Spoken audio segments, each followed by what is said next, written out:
Thank you for joining us this morning. We're interviewing Monsignor Nelson on the occasion of his retirement from the priesthood, which will take effect in mid-June.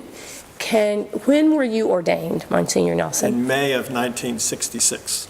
And where were you? Where did you grow up? Where did you attend seminary?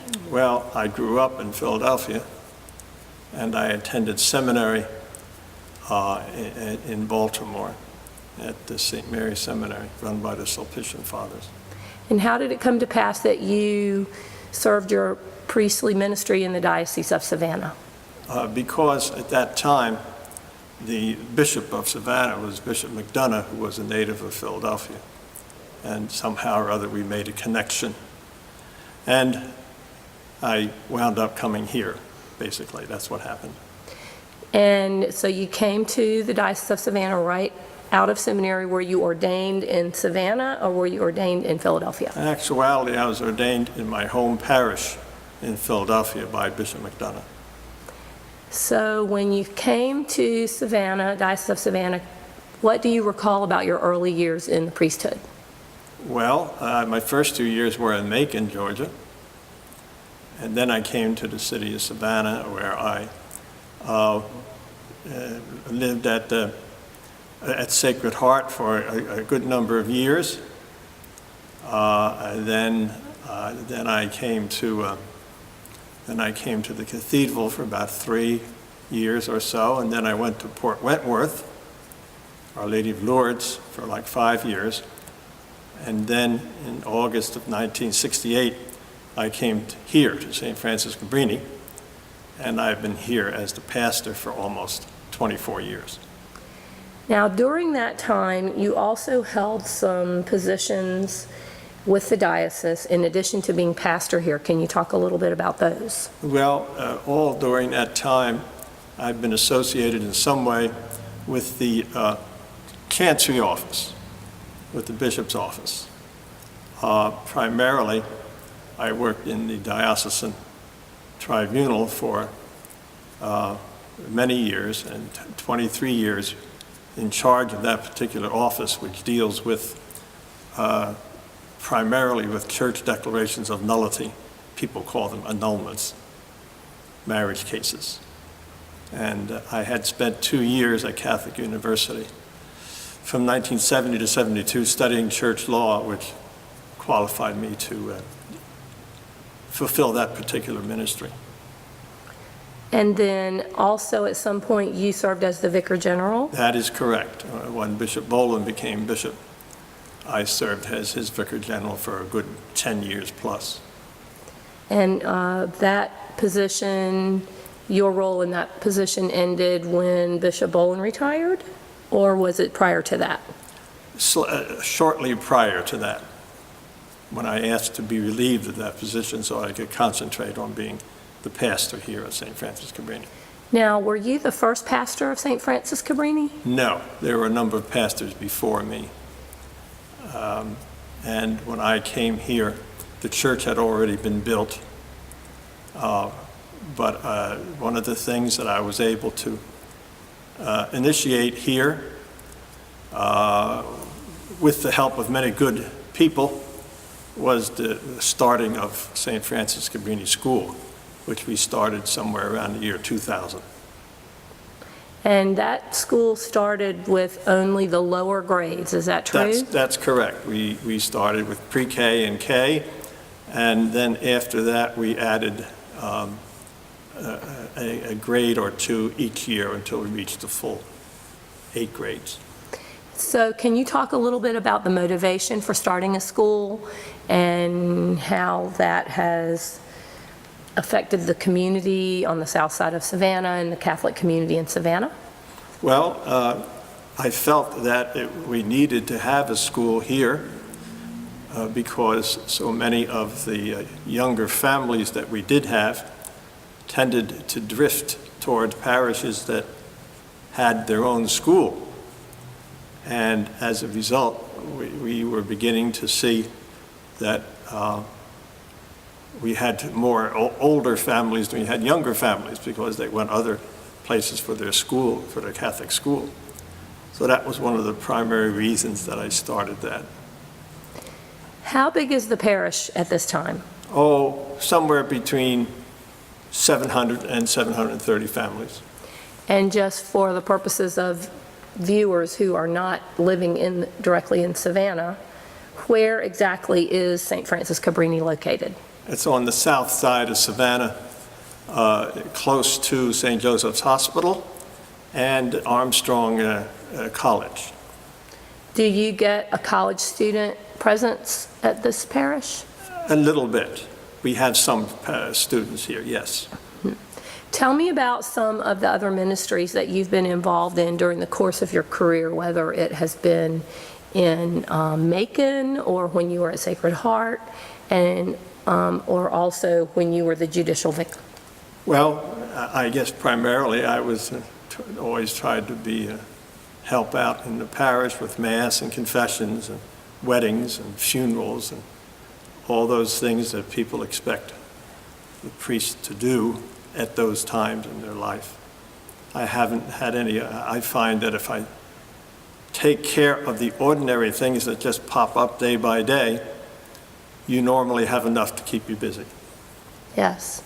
So when you look back over your ministry over these, it's been nearly 50 years. 47 years. How do you feel that you have fulfilled the call that the Holy Spirit placed upon you? Well, I sure hope so. And all I can say is that occasionally someone writes you a nice letter or a note stating that you helped them through a particularly difficult period in their life, and that they were grateful for that assistance and guidance. And it doesn't happen very often that you hear about it, but I suspect that over the period of time I've probably influenced some people in their life, and I hope for the better. So now your ministry is going in a new direction.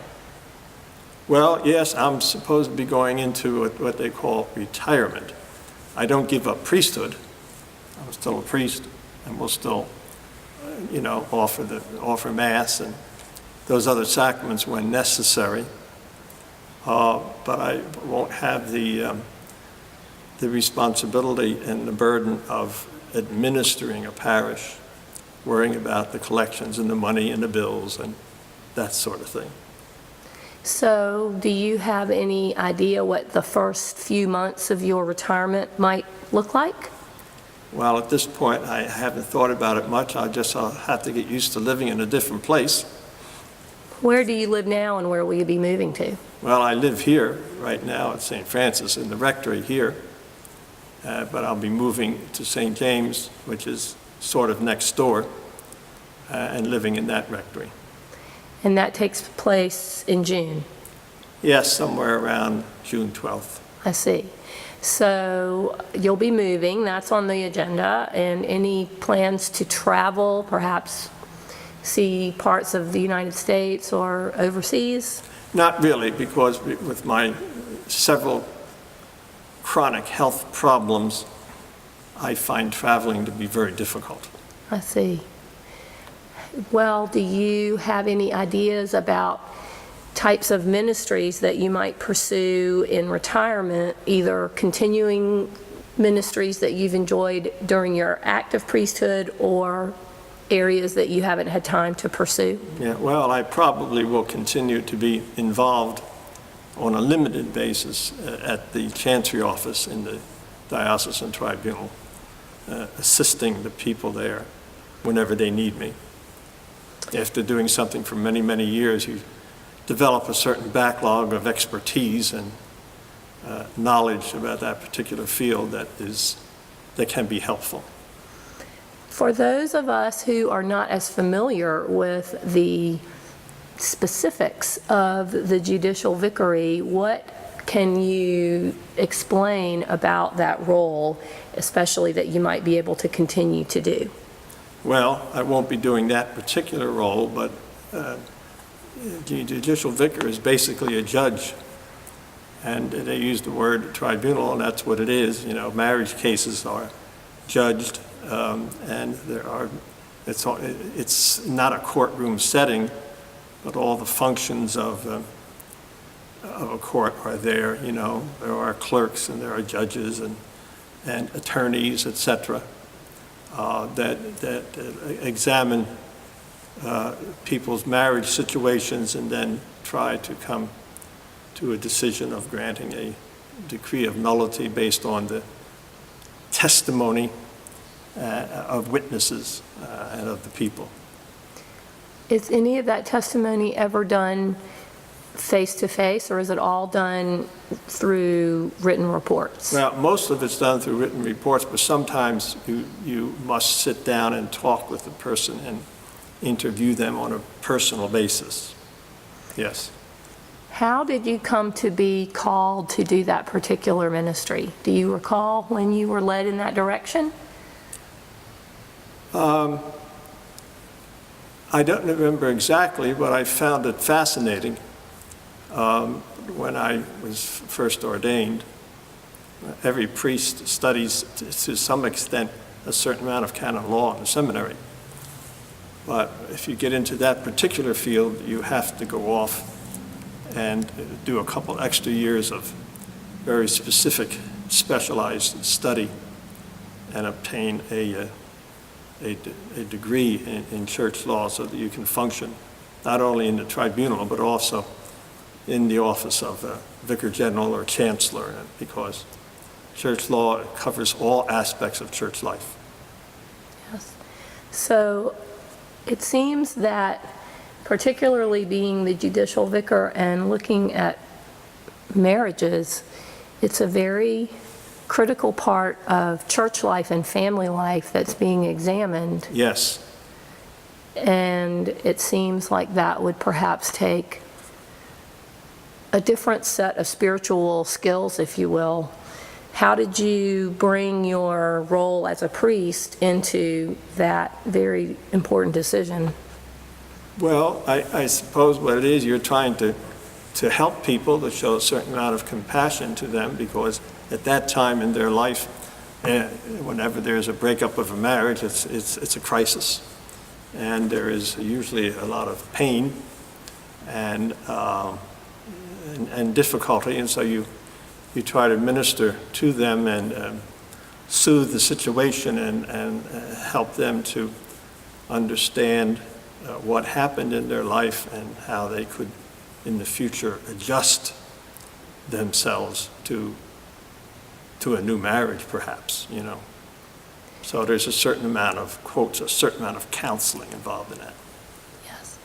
Do you see yourself, changing to topics again to your retirement, do you see yourself with a role at St. Francis Cabrini going forward? What do you mean at St. James? I know you'll be living at St. James, Yeah. but you're just, as you mentioned, down the road a little bit from here. Well, I probably won't be involved very much here at St. Francis, because there'll be a new pastor. And I would not only become involved here if the new pastor would ask me to. You know, that's sort of the usual way, you know. Yes. And at St. James, do you see yourself filling in for masses or? When I'm able to, yes. I'll help out as much as I possibly can, or when requested to do so. Yes. Now, in your retirement, with your non-priestly activities in retirement, do you have any ideas about, do you have a stack of books that you've been meaning to read, or a stack of movies, or some sights to see around Savannah that you've been thinking about? Well, probably all of the above. I do have a number of books I would like to read. I enjoy television. I don't go to movies very much, but I might go to more movies now that I have the time. And a number of them I would like to see and haven't seen. And maybe doing a little bit of sightseeing in Savannah, although I've probably been everywhere in town at one point or another, but it wouldn't hurt to go and re-explore some of that. Do you have any other hobbies, cooking or? Oh, no, I'm a terrible cook. I can't do anything. I'm dependent on other people for that. Perhaps you can hit some of the new restaurants now. Yes, maybe so. There are any number of new restaurants in town, And so every once in a while, I do enjoy going out to them. So as you look ahead in your future life and you look back on what you've been called to do by the Holy Spirit, what do you think your personal goal or your personal call from the Holy Spirit is? If in fact we're constantly being challenged on a personal level by the Holy Spirit, what do you think the Holy Spirit is asking of you now? And what would you like to share with all the people that will be reading the story and perhaps watching this video? Well, that's a very good question. I hope that I will be open to any new challenges or quotes, problems that pop up and people ask me about.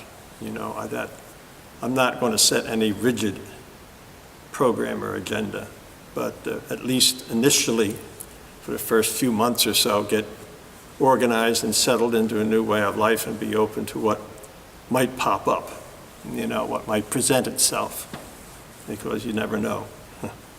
You always have to be open to the possibilities of how the dice rolls, You just don't always know. Yes. If you had anything you could do differently, is there anything you can think of that you would do differently? Oh, well, I wish I had studied music. I've always enjoyed singing and listening to music and that sort of thing. I wish I had taken a course to learn how to read it and that sort of thing. I just never did that, but I should have. Well, perhaps that's something you can do in the next few years. That might be a possibility, yes. Is there anything that you would like to add to share with your parishioners that might watch this or your friends before we wrap up? Well, I just would like to thank all the people I've come in contact with over the years. I've met some very fine and good and holy people, and they've been very helpful to me in many instances. I always admire the example of some of my parishioners here who are so dedicated to the parish and to the Lord and to the church, and I take great strength from them as I see them do that, and wonder sometimes just how they do the things that they do and give the time that they have, not only to their families but to the parish family here at St. Francis and other places. Well, Monsignor Nelson, it's been a great honor to be able to interview you today, and I pray that the Lord leads you in a joyful new place with your ministry and your retirement, and thank you for your time today. You're quite welcome.